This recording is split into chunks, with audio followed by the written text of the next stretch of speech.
A very good morning and thank you so much for having taken the time to join today's webinar. My name is Reddy. I'm with the Identity Access Management team here at ManageEngine. Guys, thank you so much for having joined the webinar. You early birds are going to essentially help me kickstart today's webinar with a quick audio video check.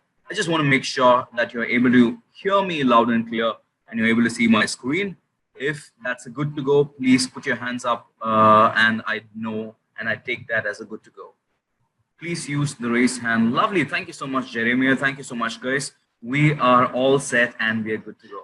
So a couple of housekeeping before we get started into the session today. The webinar is being recorded just in case if you feel that you need a copy of the webinar or the presentation check, drop me a message. I'd be more than happy to share the deck. In case if you have any questions coming up during the course of the webinar, please feel free to shoot your questions then and there, and I'd be more than happy to try and take as many questions as possible during the webinar. In case if I miss a question or two, don't worry. I'll have them answered towards the end of the webinar, and that's a promise. So we are all set and good to go. So today's topic is around something that is very critical at this very point in time as we speak. A lot of our organizations as we speak are working remotely, and we absolutely understand from a first hand as to what challenges could administrators and security leaders, people who are trying to keep the IT operations on, are facing right now as we speak. In fact, I'm going to give you a lot of first-hand experiences from what we are going through right here. We are an organization of about 8,000 people big, and all the 8,000 of us are working remotely. So I'm going to be giving you insights on how we do things here at ManageEngine Zoho as well. And through the webinar, I'm going to be sharing insights with you based on the conversations that I've been having with administrators and security folks around the world. So that is the agenda. We'll start off with a very pinpointed specific topic for today's session, which is recovery planning or disaster recovery planning. We call it DRP. So through the webinar, I'd be referring DRP as disaster recovery planning. Yes, so we'll be talking about 5 key considerations that you should be having in your mind when you intend to do a quick disaster recovery planning. Why is this far more important than ever before? So as such, we are going through a situation right now. It's very obvious that a lot of it was unprecedented. It's not just the physicality of it, but also at a very operations level, it has been unprecedented for a lot of us. So it's best that we equip ourselves with a very clear strategy as to how we go about handling this situation, because it all boils down to us understanding that disasters are bound to happen. It's just as a matter of when rather than if or not. So acknowledging that one possibility will help us streamline our efforts towards setting up a good disaster recovery plan for our organization, especially when organizations are struck by a cyber security attack. Let's say it could be a ransomware that we're talking about. You never really know what could go wrong. So there are many business critical applications that keep having one or the other implication just because our users are working remotely. Why would I say that? So back in the day when everything was from your premise, when your users worked from your premise, things seem to be absolutely okay. But now when your users are working from their home, a lot of things can go wrong. We are talking about a situation where your users are not just bringing their own devices, but potentially bringing their own vulnerabilities also into your system. So through the webinar, you might get me to be sounding very paranoid, but then that's not the case. We're just trying to be 100% sure that we don't leave any card unturned. We try and make our system as foolproof as possible. So we're talking about disasters basically. And while your users are working from home, chances that something could go wrong, chances that they could click on a wrong link, chances that they can accidentally download a malware and infect your entire system, this and that is pretty high, and we'll have to start acknowledging that. It could be a very minor incident where it's just a single user's endpoint that gets compromised and business halts. Or it could be an entire operational disaster where, let's say, a critical server for one of your cloud applications goes down. or it could be a major disaster like a calamity or a tornado. That's the last thing that we want right now. So you have to be prepared, and there's no option of whether choosing you want a disaster recovery plan or a disaster recovery process right there right now. So we have to start working on something that's quite solid. So that's the idea behind the session. I'm going to be giving you action items as to how do you get to speed, because it's not just about the loss in terms of the data that you'll be facing. It's about the reputation that's at stake. It's about a lot more that is associated with business as we speak. We've seen organizations that have gone from sky high to zero overnight just because they faced a big data security breach. They lost valuable information, their brand image got tarnished, their customers no longer believe them, so on and so forth. So we would not want to compromise all of that. And we start that by doing this one thing, a change in perspective. Just start being prepared, considering the fact that a disaster recovery plan need not be a reactive one, like how it's taught all the time. We'll just put some money on disaster recovery when something goes wrong. That's not the case anymore. Look at disaster recovery as a proactive function or process in your IT infrastructure. So how do we go about being prepared is the question right here. It all starts with something as simple as documentation. There are multiple stakeholders who are involved in this process of disaster recovery. We are talking about approaches to disaster recovery per se. It can be done in-house. You can have a couple of stakeholders who have critical accesses, who can quickly step in and revoke or revive your organization when something went wrong. Or it could be a vendor who you entrust the responsibility with. Someone who could be a DRAS, a disaster recovery as a service. It could be a vendor offering the service, or it could very much be, for all you know, a software doing that on your behalf. So at any given point in time, starting with clear documentation, saying what are your objectives, what do you intend to recover, how are you going to quickly initiate and move to disaster recovery protocol, and how do you get your system back on feet ASAP, as soon as possible. So that has to be documented and very clearly communicated to all stakeholders. That's something that I want you to start with. Have very clear agenda, get on board all critical stakeholders, get them all to sign on your disaster recovery plan and have it well documented and structured. This might seem to be like a general instruction. Through the course of this webinar, you will understand what are the specifics of this document that we are talking about when you put one together. And yes, it goes without saying, your DRP is like the insurance for your entire cybersecurity posture. We'll talk about that in a bit. And getting on machine critical data and giving that first priority is what we'll be talking about again as well. So we'll understand what's machine critical in a bit.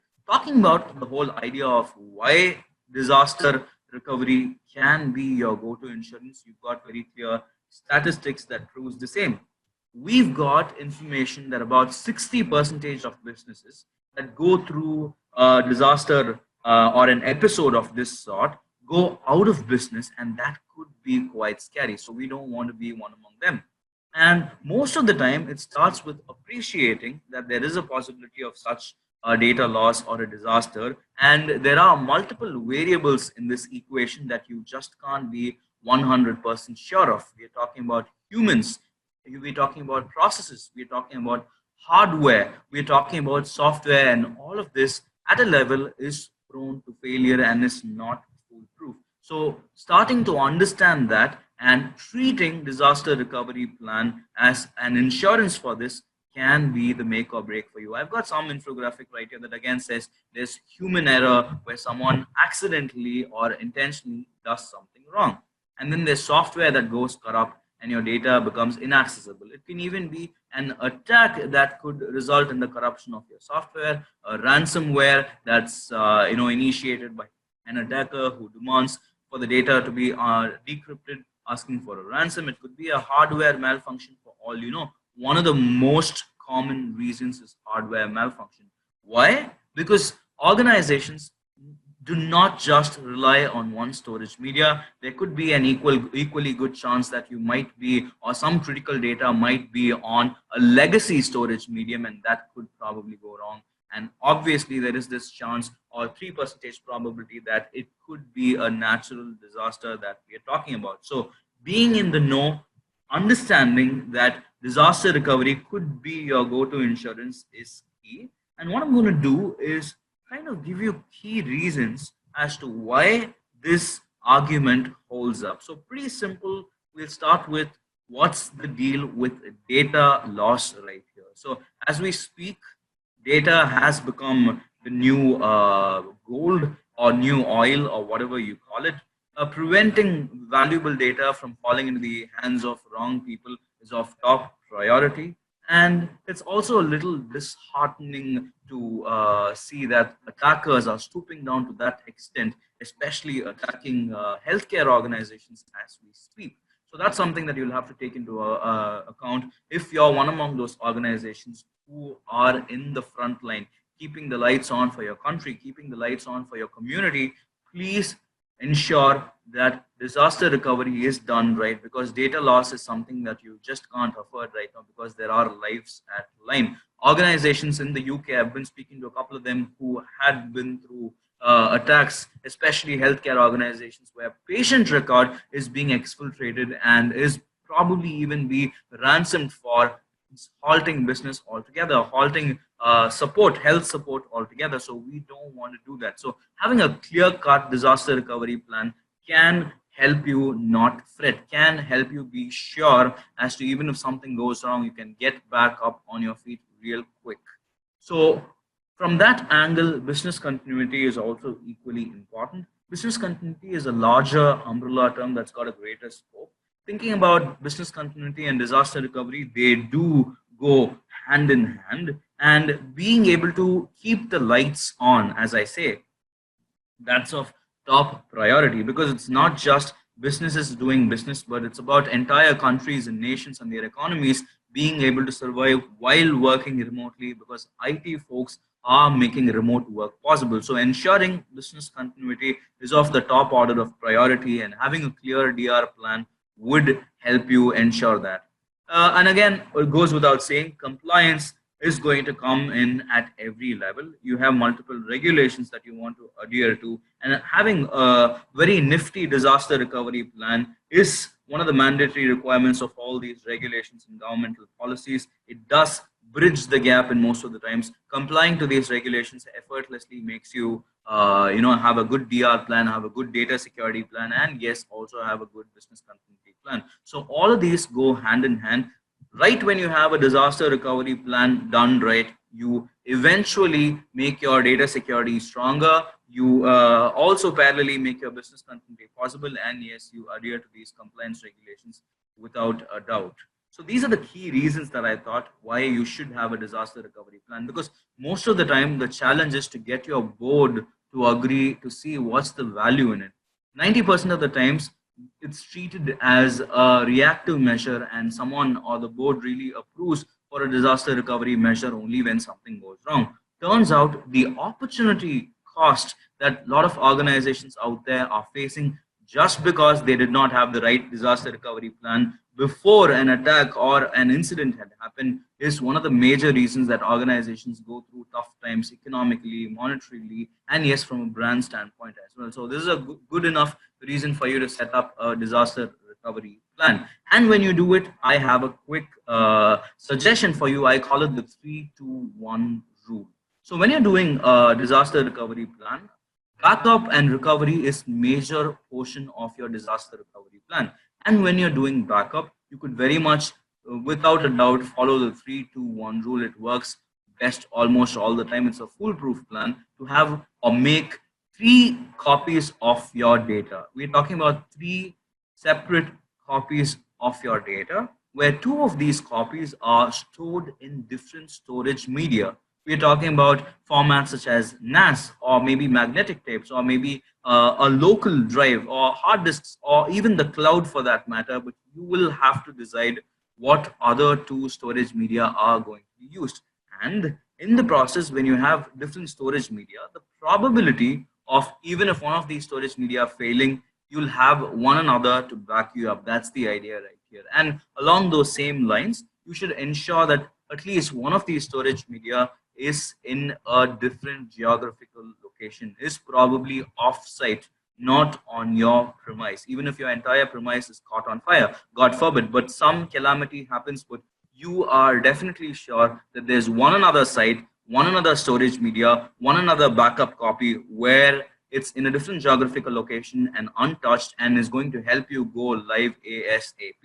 That's the idea. So preventing valuable information from being lost boils down to having this 3-2-1 approach where you have 3 copies made, 2 copies stored in different storage media, and one of these copies stored off-site in a different geographical location altogether. This is a best practice, and adhering to it, this might seem like a very simple rule, but adhering to this might make your data security and data loss prevention game much more stronger. You'd be a lot more compliant to all these regulations that we're talking about. So it might seem like a very simple process, but making a fail-safe mechanism is of top priority. So have that in mind when you implement this process altogether.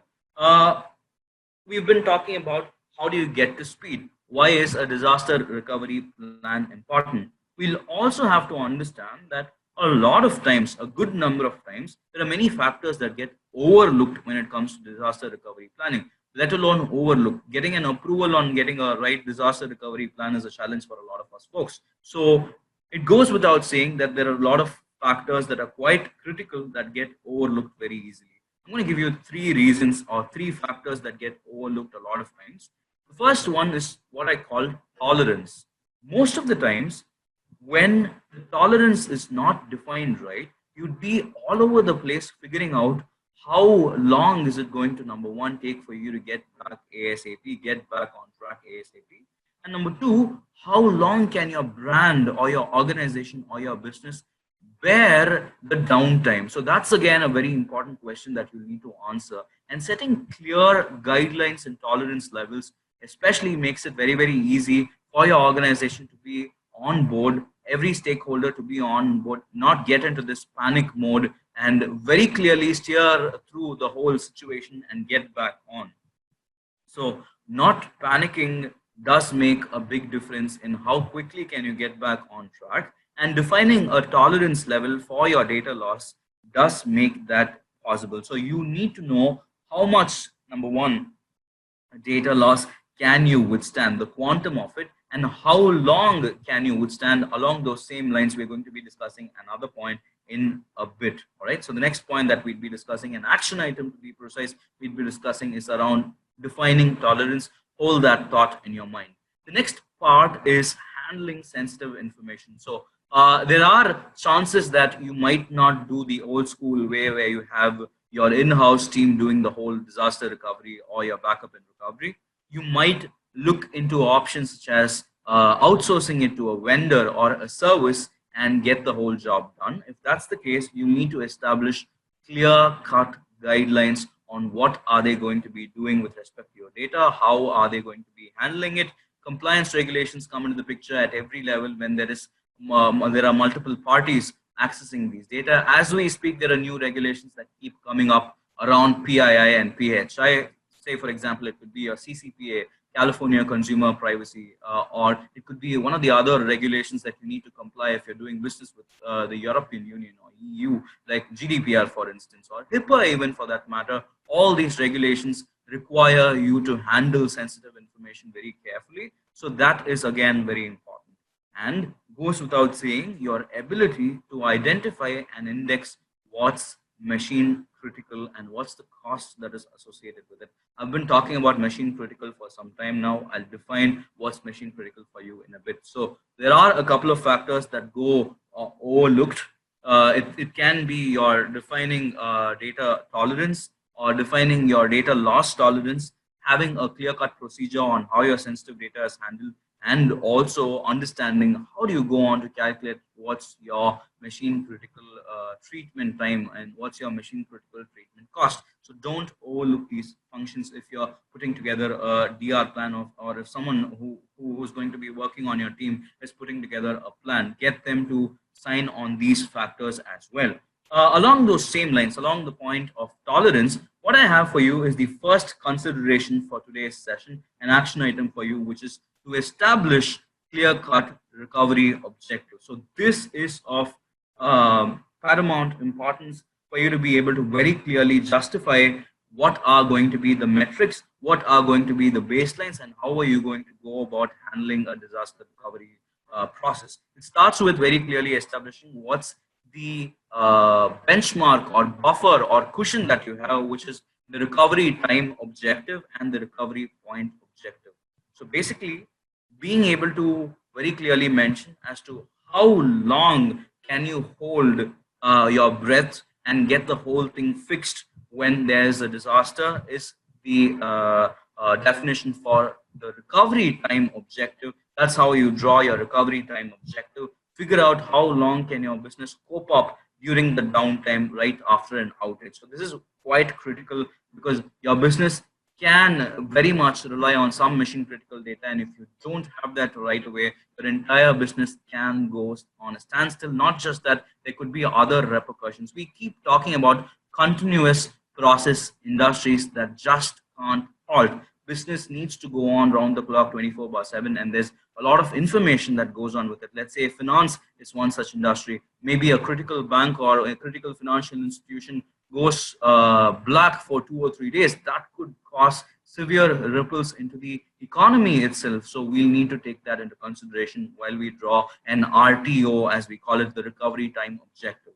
The same is the case with recovery point objective, where here the baseline or the quantum under measurement is how much data can you afford to lose, and how much data is okay for you to lose, and how quickly can you get back. So we're talking basically about the quantum of data and when should your recovery point be set as. So based on what your recovery point is set as and what's your recovery time objective, you can correlate those two to identify a very clear recovery action plan.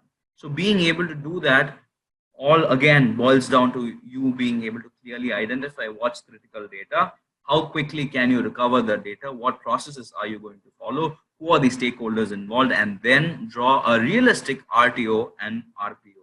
I'm going to give you a clear diagrammatic representation of this. So when there's a failure, how long is it going to take you for you to back up or for you to get back on track is the recovery time objective, where the recovery data is reinstated and your business is initiated once again without a problem. And then the recovery point objective is how far back should you go in time to update the last backup? When was your last backup taken? How far back in time? So having these two consideration sets in your picture will help you in making a lot of decisions. In fact, even in your decision of choosing what sort of solution or holistic solution are you looking for when you're essentially trying to put together a disaster recovery plan. So have this diagram in mind when you're putting together your RTO and RPO. Does really help. Going a little further, we'll need to be able to call things for what they are, prioritize your disaster recovery plan right, just so that you can get your RTO and RPO right. And the next point is along those same lines, being able to classify and prioritize data likewise. So not all data in your organization has the equal weightage or important. We will need to get this message across clear and strong, because most of the time when there are multiple stakeholders involved in the process of classifying and putting a number of priority on a specific format of data or on specific data itself, turns out a lot of people want to do some bit of arm twisting, get whatever data that they feel is important for themselves as top priority and make your entire indexing flawed. So you will have to ensure that you take lead, get the right stakeholders to sign on, and figure out how do you go about fixing on what's mission critical. So I keep talking about mission critical over and over, and mission critical is that sort of data without which fundamentally your business cannot operate even for 1 single second. It could be data for your identity access management, maybe your Active Directory data, maybe your server data where your user accounts and credentials are stored, something that is very fundamental for even your employees to just start working. That is mission critical data, and you just can't afford to have your mission critical data not backed up and not taken back to live ASAP. So that's mission critical. Business critical is something that is proprietary to your business, a format of data that helps you do business better, some knowledge, some information, some tool, some software that gets your communication going, that maybe helps you or facilitates you, maybe an online portal that you have, a web service that you have where majority of your clients come, log in, access, take information, do transactions. So if that goes down, it's your business is not going to absolutely stop, but it's going to probably slacken a little bit and not be in its best format. And non-critical is other sorts of data, maybe personal data of your users, maybe information that is not going to really stop any business as such, and it's okay for you to take some time to recover that. As such, it's not going to have any business impact at all. So being able to classify the data and prioritize which is more important than the other is very, very important from a resource allocation standpoint. If you were to draw a right RPO and RTO, which was our first point, you will need to call out machine critical data for what it is. You will need to identify and be able to index it right, which is quite critical. So I have just a quick screenshot right here that says what's non-critical, what's business critical, what's mission critical, something that we just touched upon. So I'm going to give you a minute to just go through it once again.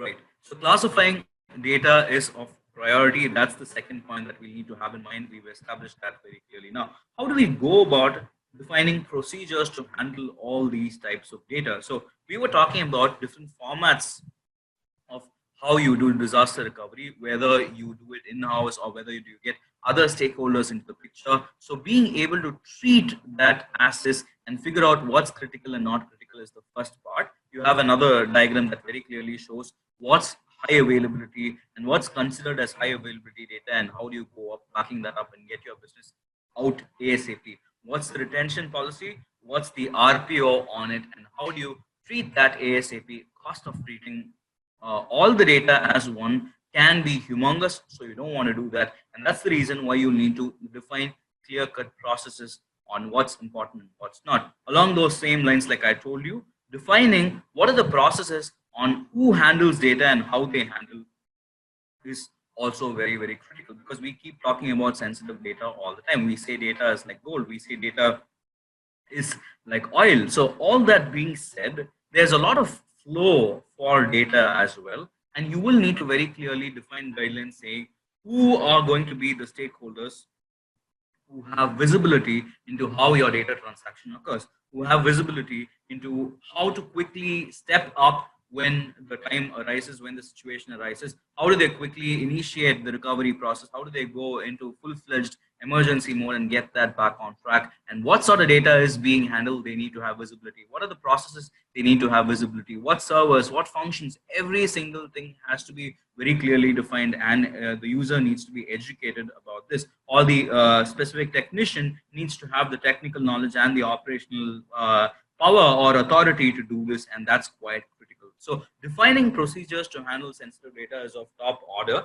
and especially when you involve a third party right here, you will need to very clearly set objectives or benchmarks or service level agreements, or SLA as we call them. So you will need to very clearly establish what's got to be the service availability, what's got to be the network availability, what's got to be the backup host availability, multiple factors like that. I've got an extensive list of factors or a sample service level agreement that you need to be looking at when you are signing a vendor on. So please do drop a message just in case if you want that data. We have clear-cut guidelines on how to pick a vendor and what to look for when you're looking to set up a disaster recovery with a vendor or a DRAS. So be very sure as to signing those checklist of things, clearly stating what are the terms in your contract before you have your signature on that dotted line. Ensure that all of that is negotiated well. Ensure that all of your details such as service availability, network availability, backing up the host availability, all of that is very clearly out there in black and white. All right. So that is very important. As how much as the whole operations is important, documenting the whole thing and defining it very clear and having it communicated is equally important. Saves a lot of trouble and ambiguity. That is the idea. So we are all trying to do just one thing, work towards one goal, which is business continuity.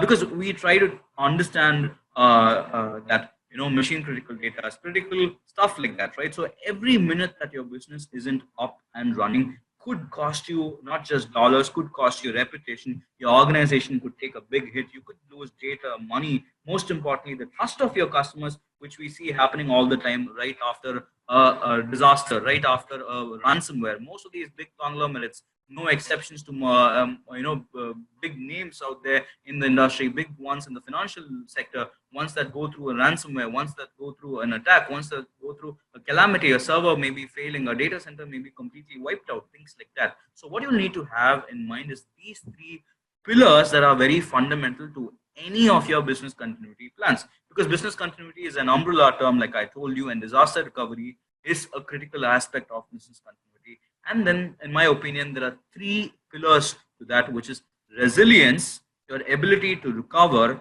with all factors taken into consideration, and what's your plan B, what's your contingency in case if all of that said and done doesn't work, what do you still do? So resilience is the first pillar right here, where you try to very clearly state and help your businesses and stakeholders understand that how long is it going to take for your organization to take an actual hit, or how long can your disaster recovery plan or your organization can withhold such an attack or such a downtime or such a lack of service out there. How can you withstand, or how long can you withstand the resiliency? So how strong are you with respect to your data processes? How strong can your business fight against a downtime is the resiliency. So it all boils down to having that very clearly mentioned, having that very clearly put out for your users. If you're a public company, having this information out there on your website is very, very important. So that's a quick tip for you. So it basically focuses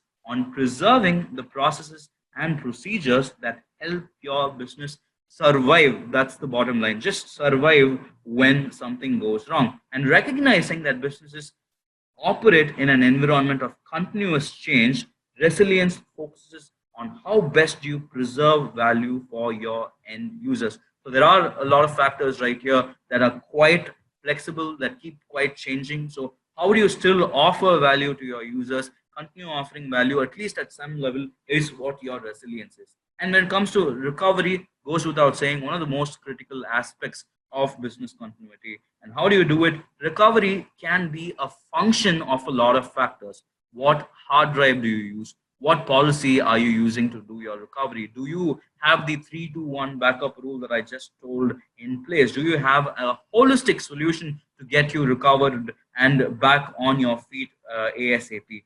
Does your recovery include recovery for all systems and processes, maybe even your identity access management for that matter? Does it back up your Active Directory at an attribute level? Does it do a bare metal recovery? Does it do backups for Office 365 Exchange?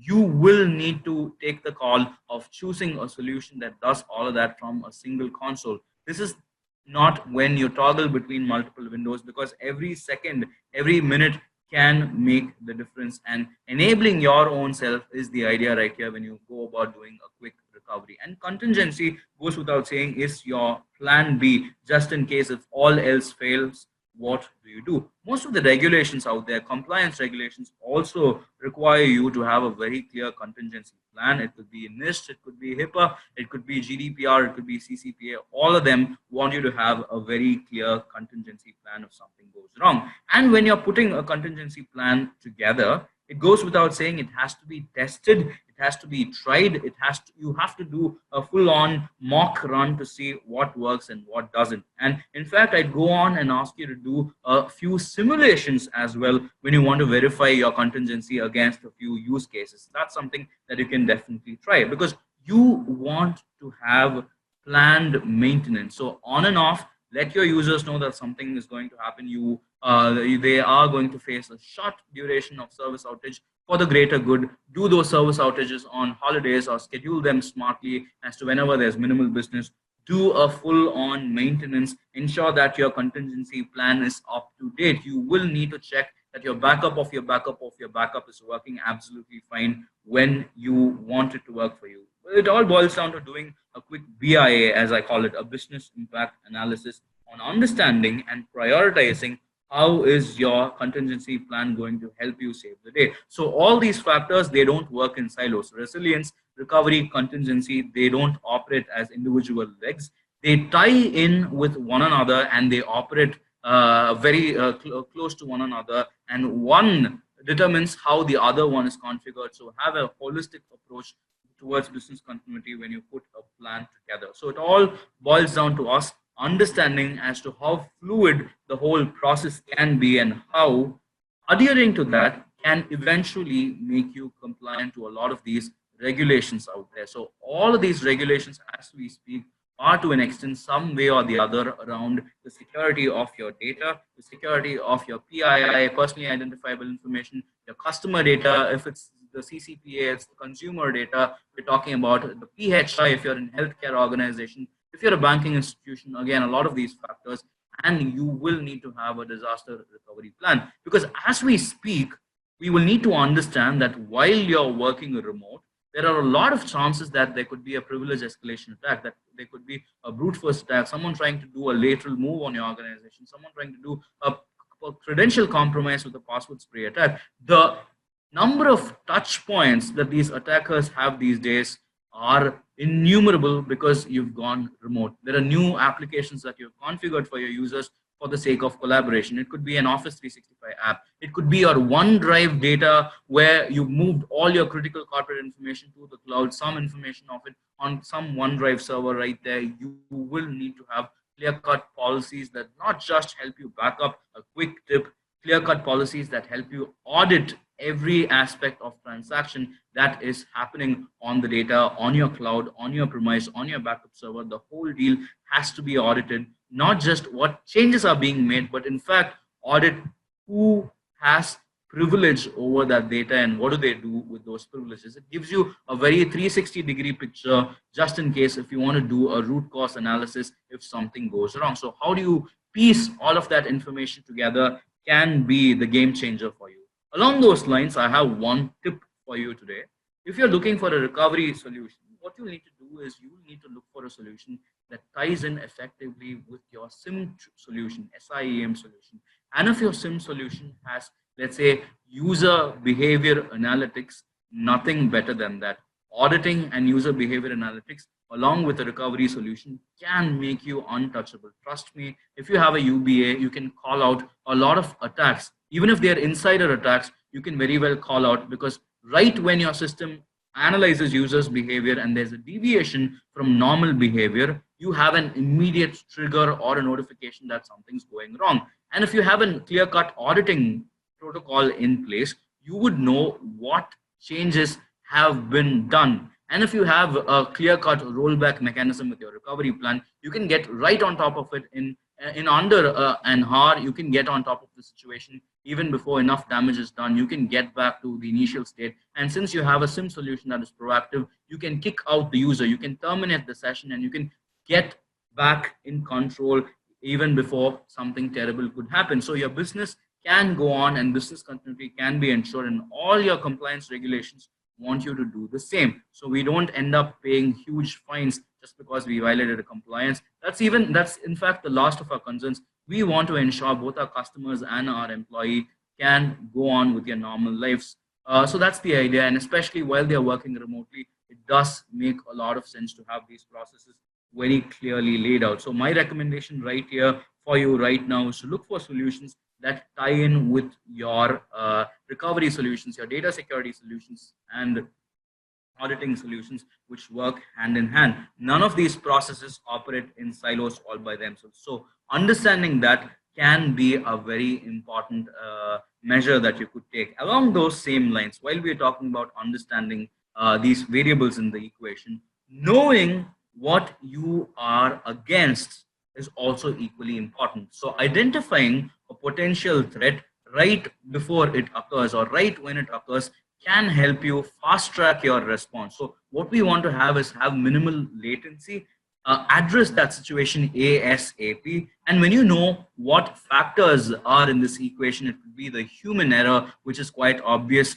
If it is a cyber attack, can you get on top of the situation and resolve it? Or if it's a hardware failure, what backup do you have to quickly resolve and put your hardware failure behind and get your business live. So one of the most critical factors, like I say, is to identify and acknowledge what potential threats could you be facing. And this varies from organization to organization based on what's your current security posture, based on who your stakeholders are, based on what industry you are in. All of that is quite dynamic, and factoring in that in your documentation, like I told you time and time again, documenting all of this in your process documentation is quite important, and letting the right stakeholders know is equally important. If it's human error, it could be either accidental or it could be intentional.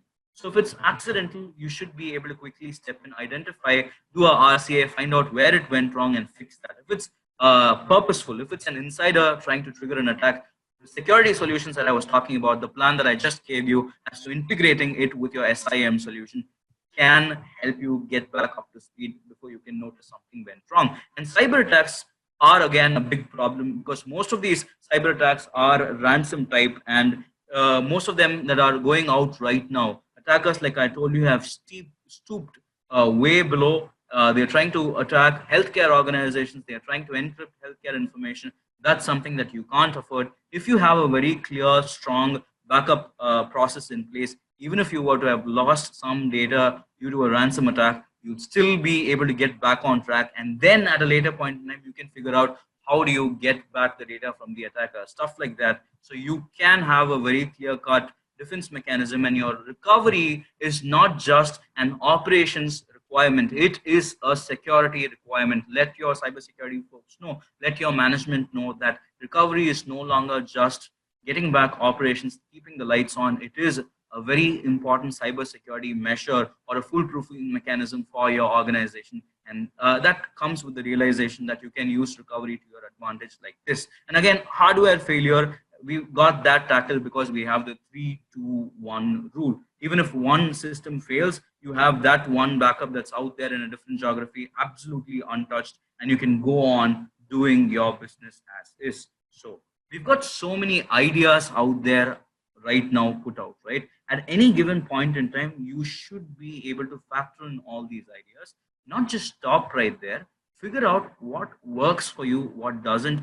How is one idea going to be bigger or better than the other one? Which ones do you prioritize? And you do that by testing them and retesting them. So like I say, a DR plan is incomplete without repetitive tests, without revisiting them as many times as possible in that regular frequency that you can set up to revisit these plans to identify if there are any new deficiencies in your system. Because we keep adding IT processes, because we keep adding IT infrastructure, there are new chances, new variables into your equation that you did not factor in during your last disaster recovery plan.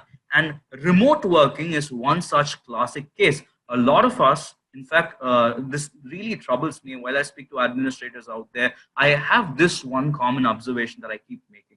A lot of us try to kind of water down our security practices just for the better accessibility that we can give to our users. A lot of our users demand access to files and folders, demand access to entitlements all the time. And when that happens, we kind of try and make the whole process a little fluid. In that pursuit, we kind of water down our security processes. So it does make sense for you to revisit, if you have a disaster recovery plan already out there, to check what has changed, how has it changed, what adverse impact can it have on your cybersecurity posture. So please do test and retest your disaster recovery plan. That's of high importance. So have that in mind when you do a test and a retest. So having multiple use cases run across your system is again very, very important for you to be able to clearly define what is going to be your response mechanism for a specific problem. So if there's, let's say, a problem X, what's the response Y for it? So being able to define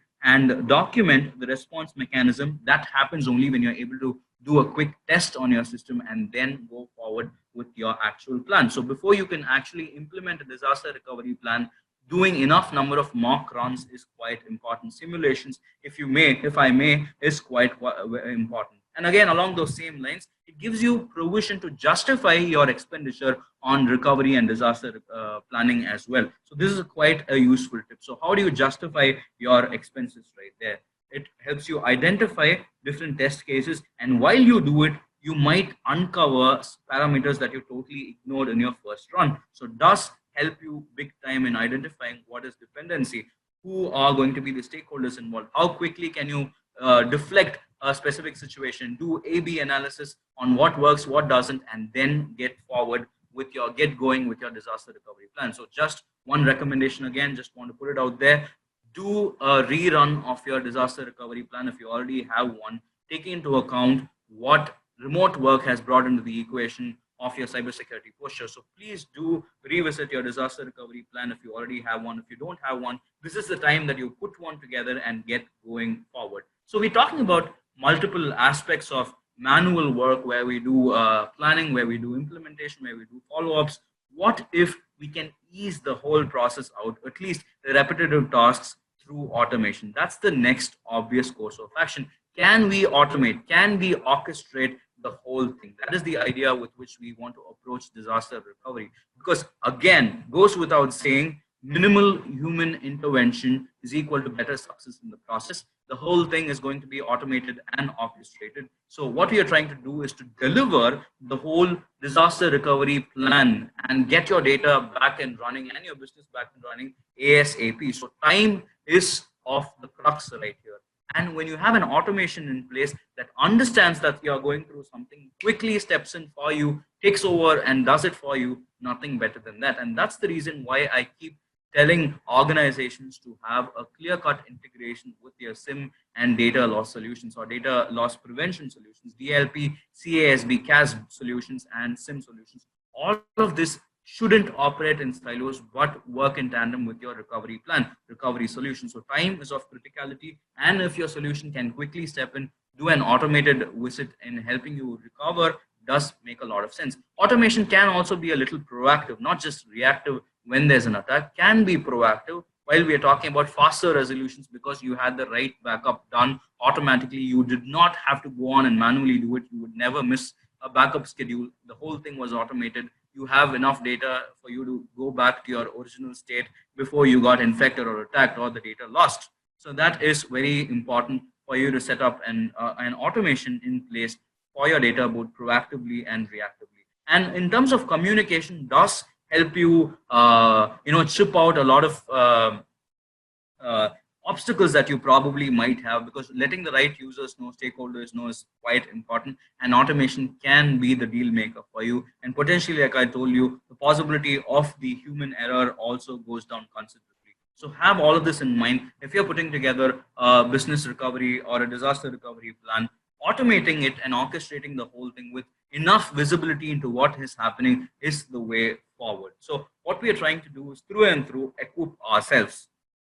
We saw what processes are important. We tried to define baselines on what is important, what is critical, how do you do an RTO, how do you do an RPO, figured out who are the stakeholders who need to be informed. If there are stakeholders outside your organization, how do you have clear documentation, communicate that, how do you go forward, doing that in action, in reality. We just saw how that works. So automating and orchestrating is the obvious way forward. It even helps you do your test cases without an issue. So that being said, we'll go a little further to identify if we can look out for a solution that does that for you. So how do we equip ourselves with the right tools? So when you're in the pursuit of putting together a disaster recovery plan, it is incomplete with a solution, and the solution that you're looking for has to be unified.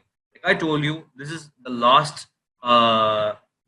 situation where you'd want to toggle between multiple windows, talk to multiple brands, multiple vendors, multiple stakeholders to just get one thing done. No, you can't afford to lose a second. So looking for a unified backup solution can help you save the day, literally. So having a unified backup solution is something that you need to look for in a vendor. Any vendor, doesn't matter, look for a solution that does unified backup. All your aspects of your IT infrastructure, your identity access management, your servers, data on your files and folders, everything for that matter, your process data, your software data, your whole setup has to be like that and unified under a single console. Look for a solution that does that. And when it comes to streamlining, yes, automation is of high order. Look for solutions that help you there. And the ability to delegate is also equally important, more than you know. Oftentimes, this is one of the things that's absolutely left unanswered. So it's not just you or an individual who's going to handle a disaster when it steps in. We're talking about a couple of people who are going to quickly get onto it, put their heads together, and see how they can recover, how they can fall back, how they can quickly get back and running. So being able to quickly delegate and securely delegate, giving the right users the right amount of visibility and the access to your data so that you can hasten the whole process up. It could be an external vendor that we're talking about or an internal resource from the help desk you want to quickly depute on this task. You should be able to delegate the job securely and get the whole backup up and running. So it goes without saying, a unified solution that does all of this for you, a holistic recovery solution. It's an added advantage if you have integrations with SIM solutions, IAM solutions, data loss prevention solutions. It does make a lot of difference, and automating it and delegating it is something that you can look for. So through and through, I've explained multiple use cases. I've given you multiple recommendations. If you're looking out for a solution while you're working remotely and you want all of these functions pre-built, Recovery Manager Plus is something that you could consider evaluating. Unified backup, quick access. If there's a ransomware, we help you quickly detect. Since we have full-on integrations with our in-house SIM solution, we understand the security landscape as well. We don't here at ManageEngine operate as different verticals. We try and integrate as much as know-how as we have and all that together in a solution. Recovery Manager Plus does that for you. A good job, basically, while you're trying to put together a DR plan.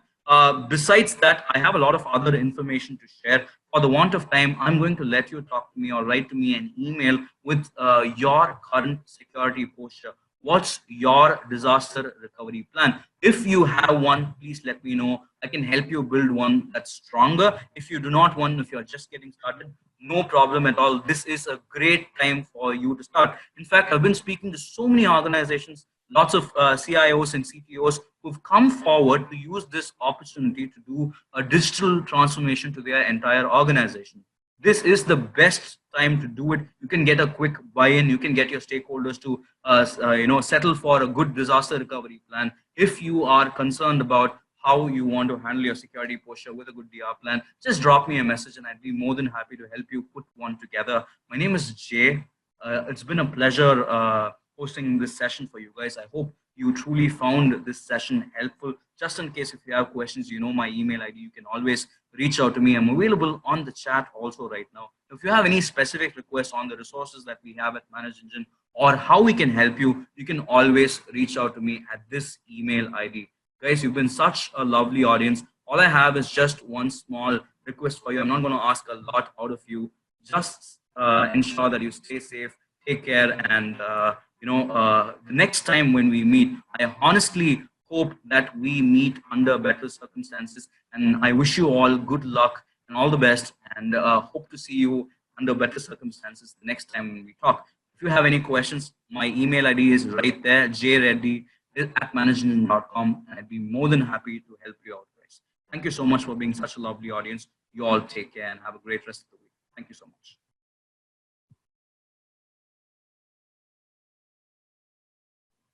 A quick shout out to Badri, who's made this session possible for putting the whole webinar together. Badri has been focused on getting recovery solutions out there to organizations that are working remotely. A big shout out to Badri for joining us today and making this webinar possible. Thank you, Badri.